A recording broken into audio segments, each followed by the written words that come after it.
Hay un secreto a voces en torno a la generación de la electricidad que poca gente sabe.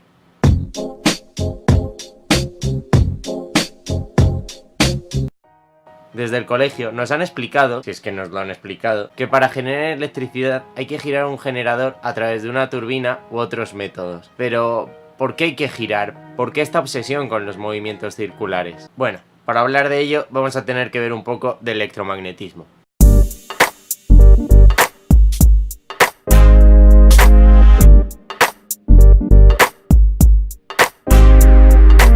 En el electromagnetismo podemos diferenciar dos campos diferenciados pero inseparables, el campo magnético y el campo eléctrico.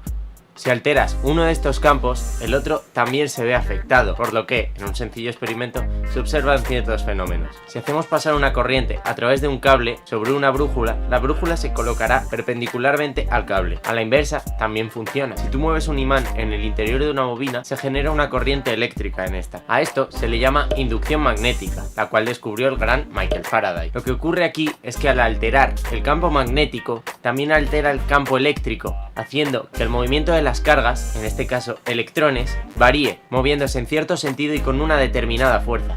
Ya se va notando que tiene que ver todo esto con un generador, así que vamos a ello.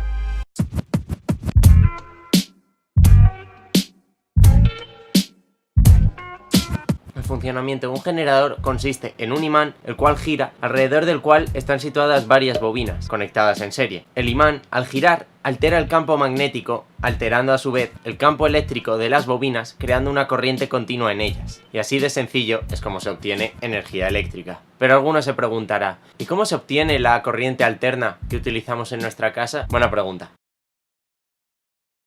Vamos a verlo. Bien. Pues el funcionamiento es muy similar. En lugar de rodear el imán con bobinas conectadas en serie, solo se pone una bobina en uno de los lados. Debido a que solo hay una bobina, cuando el polo positivo del imán pasa por la bobina, genera una corriente en una dirección. Y cuando el polo sur del imán pasa también por la bobina, genera una corriente en la otra dirección. Por lo cual hay una alternancia entre corrientes, la cual es la corriente alterna. En ambos casos, la pieza móvil no tiene por qué ser siempre el imán. También puede girar las bobinas y el imán estar quieto. Debido a este efecto, que solo se genera en movimientos circulares, es que hay esta obsesión por buscar el giro en todos lados, tanto en molinos, como turbinas, como otros tipos de turbinas, e incluso en tu linterna del Decathlon. Además, otra cosa que mucha gente no sabe es que un motor eléctrico no es más que un generador a la inversa.